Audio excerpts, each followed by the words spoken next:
በዓለም ላይ በተለይ አማኞች እግዚአብሔርን የማያምን ሰው የለም። ነቢያቶች በሉኝ፣ ፓስተሮች በሉኝ፣ እግዚአብሔርን ስለ ነገ እናምናለን፣ በእምነት ነው የምንኖር። እዚህ ውስጥ የማያምን ሰው የለም። ሁላችን አማኝ ነን። ግን እምነት እግዚአብሔርን ወደ ማስደሰት ህይወት ውስጥ መግባት ነው። አሜን አሜን አሜን። እግዚአብሔርን ወደ ማክበር፣ እግዚአብሔርን ወደ ማስደሰት መጽሐፍ ቅዱስ እንዲህ ይላል፣ ደስታዬን ፈጽሙልኝ ብሎ ይናገር። አያችሁ፣ የእግዚአብሔርን ደስታ ለተደረገልን ብቻ በቃ መደሰት ብቻ ሳይሆን እኛም ዛሬ እግዚአብሔርን ወደ ማስደሰት ህይወት ውስጥ እንድንገባ እግዚአብሔር ይፈልጋል። ይሄንን ነው ሄኖክ በምድር ላይ እግዚአብሔርን አስደስቶ አልፏል ይላል። እግዚአብሔር አምላክ የተባረከ ይሁን። እስቲ ለሰራዊት ጌታ ለእግዚአብሔር እናጨብጭብ። ክብር ለኢየሱስ ይሁን። ጭብጨባው ሁሉ ለሱ እናደርጋለን። እኛ አይገባንም። አንድ የሚገባው ክብር፣ ምስጋና፣ ውዳሴ የሞተልን የታረደልን ለሰራዊት ጌታ ለእግዚአብሔር እንደገና ልልታ ጭብጨባ። ኢየሱስ ለዘላለም ጌታ። ሃሌሉያ። ደስ የሚል የእግዚአብሔር መንፈስ መገኘት በመካከላችን አለ። እግዚአብሔር አምላክ የተባረከ ይሁን። በጣም የምናቀው ከመወደው ከመጽሐፍ ቅዱስ ክፍል ነው ማገለግላችሁ። 4 ትምህርቶች አሉ። አንዱ ስለ ስጦታ ነው። ሁለተኛው ደግሞ ስለ ጸጋ ነው። ሁለተኛው ስለ መንፈስ ቅዱስ ነው። ትውልድ በመንፈስ ቅዱስ መሞላት አለበት። ልጆቻችን የት ይሞሉ? ስለ መንፈስ ቅዱስ አስተምረን ካልጸለይንላቸው የት ነው ልጆቻችን የሚሞሉት? በፊት እኛ የዛሬ 30 ምናምን ዓመት ልጅ ሆነን መንፈስ ቅዱስ ቀን ሙሉ ወንጌልም ሚኬስም ነበራት። ዛሬ ሁሉም ቸርች ትተውታል። ስለዚህ ይሄንን የራሴ አድርጌ ስለ መንፈስ ቅዱስ ማስተማር ትውልዱ በመንፈስ ቅዱስ መሞላት መቻላል። ሕግ ሳይሆን መንፈስ ቅዱስ ከተሞላ የሥጋን ነገር እምቢ ብሎ አምላክን ያስከብራል። ክብር ለኢየሱስ ይሁን። የሚገርመው በሄድኩበት ቦታ ሁሉ አገር ውስጥም ውጭ አገርም ካስተማርኩ ታማኝ ነው መንፈስ ቅዱስ ሰዎችን ይሞላል። አሜን አሜን። አሁን እርግጠኛ በልሳን የሚጸልይ ብል ግማሹ አይጸልይም። የት ይጸልይ? እኛ ካላስተማር ቤተ ክርስቲያን አጥብቃ ይሄንን ማስተማራል። ሌላው አራተኛው ማስተምረው የኔ የምለው እምነት ነው። በዓለም ላይ ስለ እምነት ብዙ ሰዎች ያስተምራሉ። ዛሬ ማስተምረው ሞደውን ስለ እምነት ነው። እስቲ አሜን በሉ ባካች። እስቲ እምነት በሉኛ። ዕብራውያን ምዕራፍ 11 መነሻችን ብዙ ስለ እምነት ቦታ ስላለ እሱን ነው ዛሬ ሁላችሁንም እግዚአብሔር ስለሚናገር ጌታን አመሰግናል። እሺ ቶሎ ብዬ ላንብብ።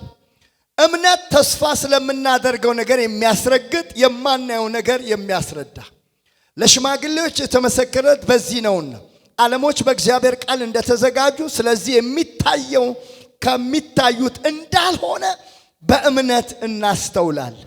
አያችሁ፣ ስለዚህ የሚታየው ነገር ከሚታዩት እንዳልሆነ በእምነት እናስተውላል። አቤል ከቃየል ይልቅ የሚበልጥ መስዋዕት አቀረበ ይልና ሄኖክም ሞትን እንዳይ በእምነት ተወሰደ። እግዚአብሔር ስለወሰደው አልተገኘም። ሳይወሰድ እግዚአብሔር ደስ እንዳሰኘ ተመስክሯል። ያለ እምነት ደስ ማሰኘት አይቻልም። ወደ እግዚአብሔር የሚደርስ እግዚአብሔር እንዳለ ለሚፈልጉት ዋጋ እንደሚሰጥ ያምን ዘንድ ያስፈልጋል።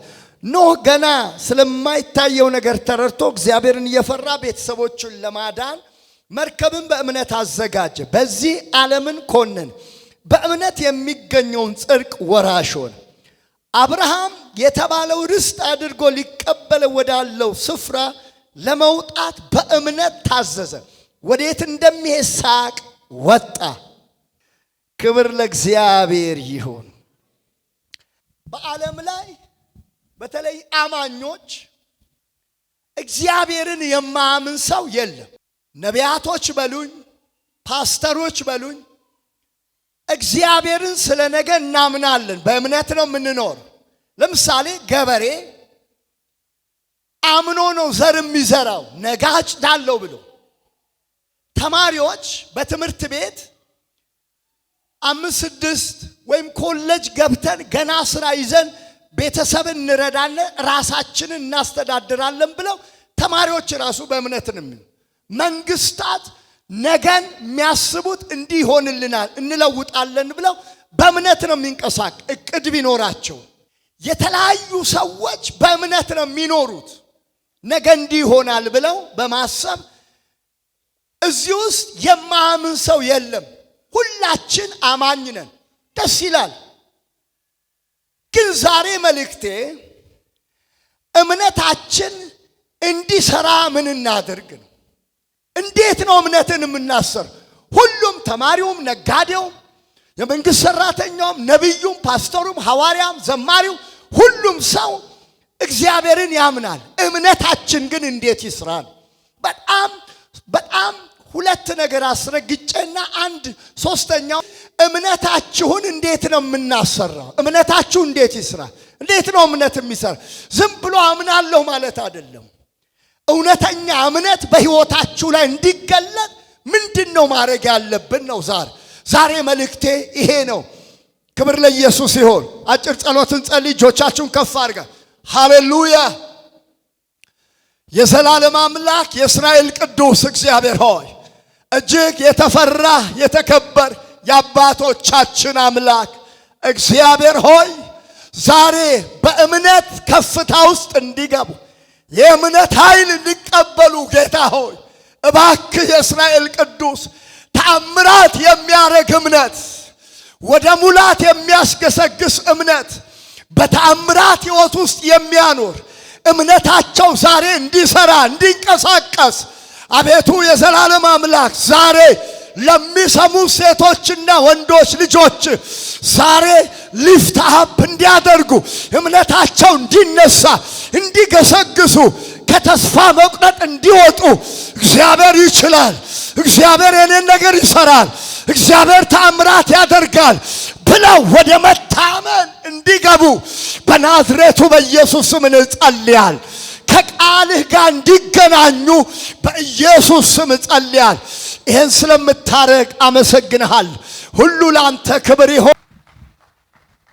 ክብር ለኢየሱስ ይሁን። እንግዲህ የዕብራውያን መጽሐፍ በምናነብበት ጊዜ ቢያንስ ይሄ ክፍል ከ20 መጽሐፎች የተጠራቀመ ጥርቅም መጽሐፍ ነው። እንደ ዕብራውያን ምዕራፍ 11 ላይ ከዘፍጥረት ጀምሮ ከነ አብርሃም ጀምሮ እስከ አዲስ ኪዳን ሐዋርያው ጳውሎስ ከተለያዩ የመጽሐፍ ቅዱስ ክፍሎች እያመጣ የእምነትን አባቶች ነው ለኛ ምሳሌ የሚያደርጉ። በደንብ እንድትሰሙኝ ይፈልጋል። እዚህ ቦታ ላይ ቢያንስ 25 ሰዎች ተጠቅሰዋል። የእምነት አባቶች ይባላሉ፣ ግን የእምነት እናቶችም እዚህ ውስጥ አሉ። ያው አባቶች ስል እህቶችም በዛው ስለሚጠቃለሉ እንጂ ዕብራውያን 11 የእምነት አባቶች የእምነት እናቶችም ናቸው። ምን እህቶች አሜን አትሉኝም? እዚህ ውስጥ ቢያንስ 3-4 እህቶች እዚህ ውስጥ ተጠቅሰዋል። በእምነታቸው ለኛ ምሳሌ እንዲሆን እነ ሐና፣ የተለያዩ የአብርሃም ሳራ፣ ብዙ ሰዎች እዚህ ውስጥ በእምነታቸው እንዴት ልጆቻቸውን በትንሣኤ እንዳገኙ እዚህ ውስጥ ተጠቅሷል። አባቶች ብቻ አይደሉም፣ እናቶችም አሉ። ስለዚህ ጳውሎስ አጭር እያደረገ የእያንዳንዱን የእምነት ሕይወታቸውን ጽፎልናል። ለምን እኛ እነሱ እንዴት በዛ ዘመን እምነታቸው እንዴት እንደሰራ። ብዙ ጊዜ እግዚአብሔር ይሄን ድምፅ ወደ እኔ ቀደም ባለው ዓመታቶች ስለ እምነት ይናገረኛል። ስጸልይ ወደ እምነት ልቀት ውስጥ ግቡ የሚል ድምፅ ሰምቻለሁ። ብዙ ጊዜ ድምፅ ያሰማኛል። ክርስቲያኑ እምነት የሚሞት ነው፣ እምነት የሚጨምር ነው፣ እምነት የሚያድግ ነው፣ እምነት የሚሞላ ነው። ስለዚህ እምነታችሁን መጠበቅ መቻል አለባችሁ። እንግዲህ ይሄንን ከተናገርኩ እንዴት ነው እግዚአብሔርን የምናስደስተው? አባቶቻችን እና አንድ ሰው ብነግራችሁ ሄኖክ ሞትን ሳያይ ተወሰደ ይላል። ሁላችን ባንሞት እንደዚሁ ብንኖር ደስ ይለናል። ግን አንዳንዶች ደግሞ ሞት አስፈላጊ ስለሆነ ከእግዚአብሔር ጋር እንድንገናኝ። እኔ ቴዎሎጂ ትምህርት ቤት ስማር አስተማሪን አንድ ጥያቄ ጠየቅኩት። ኤልያስና ሄኖክ የት ነው ሄዱት አልኩት። ንገረኝ። ሄኖክም ተወስዷል፣ ኤልያስም በሰረገላ ተወስዷል። የት ነው ሄዱት ብዬ ንገረን አስተማሪያችን ሲል አላቅም እኔ እሱን እግዚአብሔርን ጠይቃለኝ። ሄኖክ ግን ብዙ እድር ብዙ ችግር ሰው በሚሞትበት ሰዓት በእምነቱ ግን ሞትን አላይም ብሎ ተወሰደ። የት እንዳለ ሄኖክ በኋላ ነቢይ ቴዲን ጠይቁት፣ እሱ ይነግረናል። ተወስዷል። ግን የሚገርመው መወሰድ ብቻ አይደለም በእምነት የሚገርመው በምድር ላይ ሲኖር እግዚአብሔርን አስደስተው ሲጮህና አሜን በላይ ባክ በምድር ላይ ሲንቀሳቀስ ኖህ አምላኩን አስደስቶ አምላኩን አስከብሮ እግዚአብሔርን አስደስቶ አልፏል። ብዙ ክርስቲያን መኪና ሲገዙ ልጆች ሲወልዱ ሲያገቡ ግቢ ሲወጣላቸው ውጭ ሀገር እንደተናገራቸው ሲሄዱ ልደት ላይ ወይም ደግሞ ምስጋና ላይ እንገኛለን፣ ደስ ብሎናል። ግን እምነት እግዚአብሔርን ወደ ማስደሰት ህይወት ውስጥ መግባት ነው። አሜን አሜን አሜን። እግዚአብሔርን ወደ ማክበር እግዚአብሔርን ወደ ማስደሰት መጽሐፍ ቅዱስ እንዲህ ይላል፣ ደስታዬን ፈጽሙልኝ ብሎ ይናገር። አያችሁ የእግዚአብሔርን ደስታ ለተደረገልን ብቻ በቃ መደሰት ብቻ ሳይሆን እኛም ዛሬ እግዚአብሔርን ወደ ማስደሰት ህይወት ውስጥ እንድንገባ እግዚአብሔር ይፈልጋል።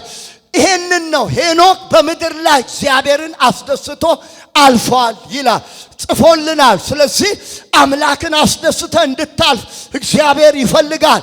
አንዱ መልእክት ይሄ ነው። እግዚአብሔር እንዴት ይደሰታል? ከመጽሐፍ ቅዱስ ከ10 ምናምን የሚበልጡ እግዚአብሔር የሚደሰትባቸው እነ ሰለሞን ንጉሥ ሰለሞን እግዚአብሔርን ደስ አሰኝቷል በጸሎቱ። ብዙ የእግዚአብሔር ሰዎች ያለንን በማካፈል አንዱ መስዋዕት እግዚአብሔርን የሚያስደስት ነገር ያለንን ለድሆች ለችግረኞች ለቤተ ክርስቲያን ማካፈል። ቢያንስ 10 ምናምን ነገሮች አሉ እግዚአብሔር የሚደሰትበት ነገር። ሰው ግን ሁሉ ነገር ጸሎቱ እግዚአብሔር ብቻ እንዲያስደስተው ነው የሚፈልገው። እግዚአብሔርን ወደ ማስደሰት ህይወት እንድንገባ እግዚአብሔር ይርዳል ወገኖች። ክብር ለኢየሱስ ይሁን። እንግዲህ እውነተኛ እምነት በህይወታችን እንዲንቀሳቀስ ዛሬ እምነትን እንድታሰራው ዛሬ እምነትሽን እንድታሰርው ያስፈልጋል። በህይወታችሁ ቻሌንጅ ከባባር ነገር ሲገጥማችሁ ትልቁን እግዚአብሔር አምናችሁ ታሪክ ይሆንላችኋል። እግዚአብሔር ተአምራት በህይወታችሁ ላይ ያደርጋል። የእምነት ተአምራት ዛሬ የሚቀበል አንድ ወንድ አንድ ሴት አለ። የገባው ጮሆ አረ ሰማም ጮሆ አሜን ይበለባ። ክብር ለኢየሱስ ይሁን። እንግዲህ ከነዚህ ውስጥ 2 ሰዎችን አንስቼ ነው ከ25ቱ ከተጠቀሱት ውስጥ 2 ሰዎች ብቻ አንስቼ እንደ ምሳሌ አድርጌ መናገር ፈልጋል። ስለዚህ እምነታችን እንዲሰራ ምን እናድርግ? እምነት እንዴት ነው የሚሰራው? ዝም ብሎ አይደለም። አምናለሁ ሰው ይላል፣ እኔ እኮ አማኝ ይላል። ግን እምነትሽ ምንድነው? 10 ዓመት 20 ዓመት አምነሃል። እንዴት ነው የሚሰራው? እግዚአብሔር ያንን ነው የሚፈልገው። እንግዲህ በመጽሐፍ ቅዱስ ውስጥ አብርሃምን በምናይበት ጊዜ ዕብራውያን ምዕራፍ 11 ቁጥር 8 ላይ አብርሃም የተባለው ርስት አድርጎ ሊቀበለው ወዳለው ስፍራ ለመውጣት በእምነት ታዘዘ፣ ወዴት እንደሚሄድ ሳቅ ወጣ ይላል።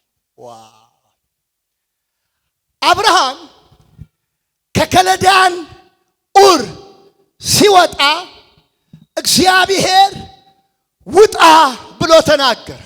ወዴት እንደሚሄድ አያውቅም፣ አገሩን አያውቅም፣ ስፍራውን አያውቅም። አንብቡት። ከእናትና ከአባት ቤት ከዘመዶች ቤት ተለይተ ውጣ ሲለው የት እንደሚሄድ ሳያቅ በእምነት ታዞ ወጣ። ይውላችሁ አሁን ስለ እምነት ትርጉም መናገር አልችልም።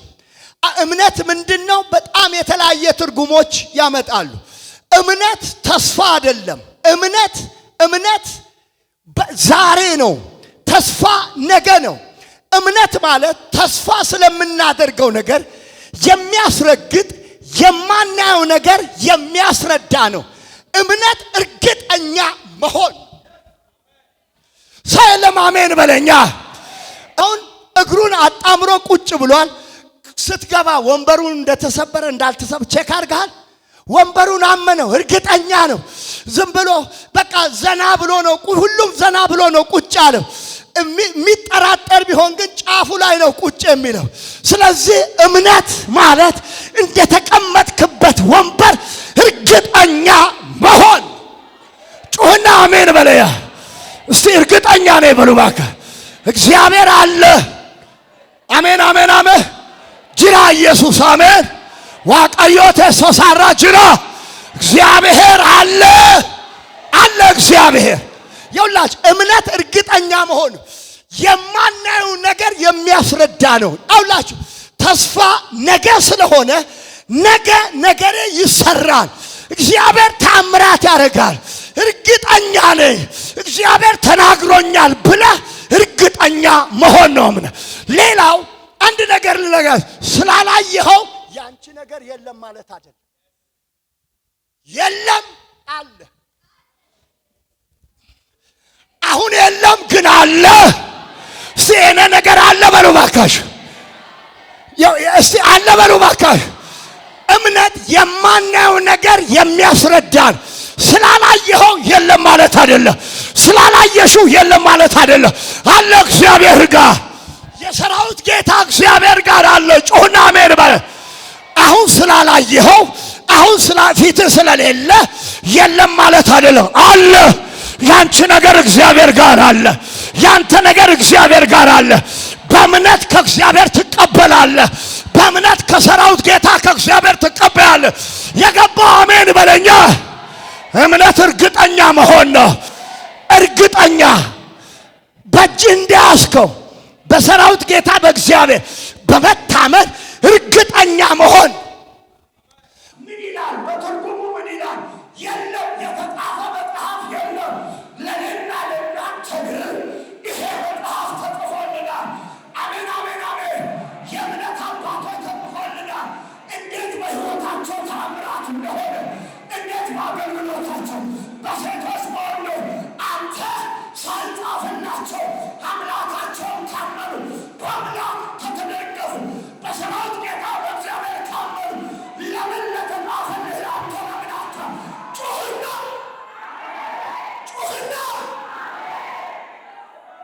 ተጽፎልሃል። አሜን። ይሄ ተጽፎልሃል።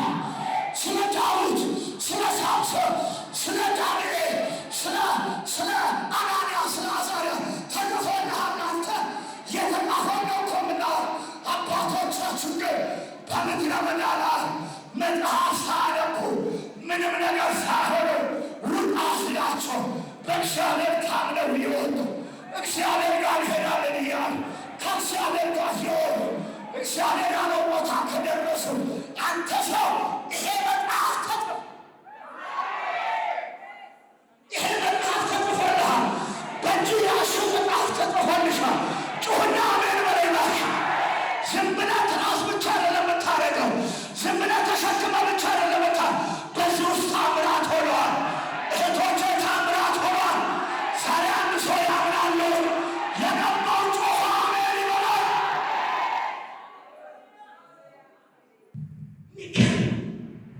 እምነታችን እንዴት ይስራል?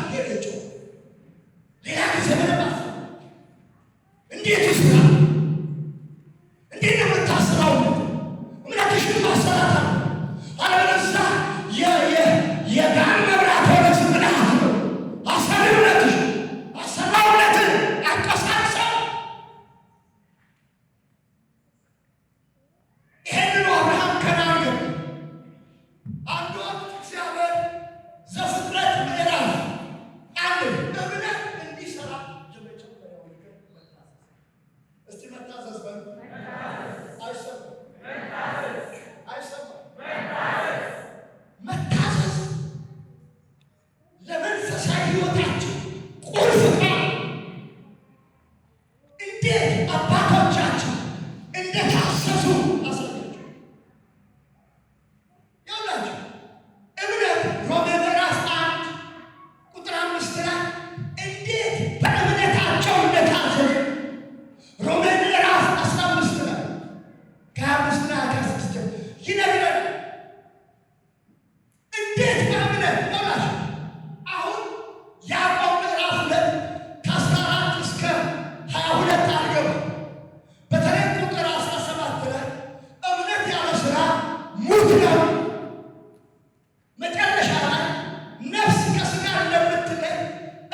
ሲነጋም ማነው? እምነት የሕይወታችን ስታይል ትምህርት አይደለም፣ ሕይወት ነው።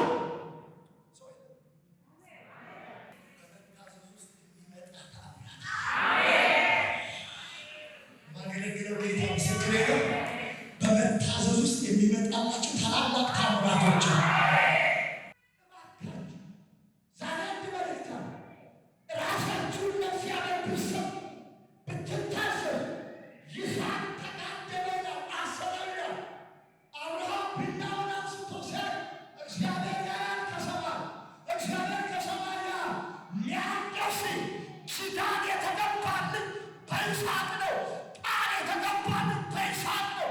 አመድ ቢሆንም ቢቃጠልም መስዋዕት ማቅረብ ከአመድ ውስጥ እንደገና ይስሐቅ ይነሳል ብሎ በእግዚአብሔር ከመታመን ይስሐቅን በእምነት አቀረበ ይላል። ሊሰዋው አብርሃም አለ ከሰማይ አቤት አለ። እጅን ከብላቴናው ላይ አንሳ ከልክል ዞር ሲል አንድ በሐረግ የታሰረበት አገኘሁ ይላል። ያንን በይስሐቅ ፋንታ አረጀው ይላል። ያመን የጠፋ አይደለም። ያመን የዋሰን አይደለም። ያመን የተሰረቀ ያመን ከሰማይ ነው። ሁለተኛ እምነታችሁ እንዲሰራ የአቋም ሰው መሆንና የውሳኔ ሰው። ብዙ ሰው መወሰን አቅቶታል። የውሳኔ ሰው አይደለም፣ የአቋም ሰው አይደለም። አይጨክንም ነፍስ ያደርግ። ወደ ዳንኤል መጽሐፍ ልውሰዳችሁ። ዳንኤል ምዕራፍ 3 ላይ ሄዳችሁ እንደምታርጉ ንጉሥ ናቡከደነፆር የሚባል አንድ በጣም በዓለም ላይ ታዋቂ የሆነ ሰው፣ ብዙ አገሮች የሚመራ ሰው። ይሄ ሰው ምን ያደረገ? ልክ 60 ክንድ የሆነ መስዋዕት 60 ክንድ የሆነ ጣዖት ለእኔ ስገዱልኝ እሚል ወደ 5 ነገር እምቢልታ፣ ዋሽንት፣ ከበሮ፣ ማሲንቆ ምናምን አድርጎ እምቢልታ ሲነፋ ሁሉም ሰው ስገዱ ብሎ ምን አደረገ? ሊያሰግድ ፈለግ። የሚገርመው እዛ ውስጥ እስራኤላዊ ሁሉ አለ። ግዴለም ኮምፕሮማይዝ እናደርግ፣ አሁን እንሰግዳለን፣ በኋላ ንስሐ እንገባለን። አይሰራም። በእምነት ይሃል ብዙ ከዓለም ዙሪያ የመጧል እስራኤሎች አሉ። ይህ እምቢልታ፣ ከበሮ፣ ማሽንት፣ የተለያየ ነገር ሲነፋ ሁሉም ሰው ላቆምኩት ለአምላኬ ምስል ምን አድርጓል? ስገድ። ሁሉም ሰው ሲሰግድ 3 ሰዎች ንጉሥ እነዚህ ስደተኞች እስራኤላዊ አልሰግድም ብለው ቆመዋል። መጣ ንጉሥ ነው። እሳት ለብሶ መጣ። ማነው አልሰግድም? የመጀመሪያው እሳቱን የመጨረሻ ኃይሉ 7 እጥፍ የእቶኑ እሳት አንድዱታል። ነደደ። እስቲ አለ ከእጄ ዛሬ የሚያድናችሁን አምላክ ዛሬ አያለሁ። ማነው ከእጄ የሚያድናቸው? እነሱ ደግሞ ንጉሥ በዚህ ጉዳይ ላይ እንድታናግረን አልፈን የምናመልከው አምላክ እግዚአብሔር ካነደድከው ከእቶን እሳት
እግዚአብሔር አይተውሽም። እግዚአብሔር አይተውም። በሕይወታችሁ ላይ ታላላቅ ተአምራት መሆን ይጀምራል። የእግዚአብሔር ልጅ ኢየሱስ አብራችሁ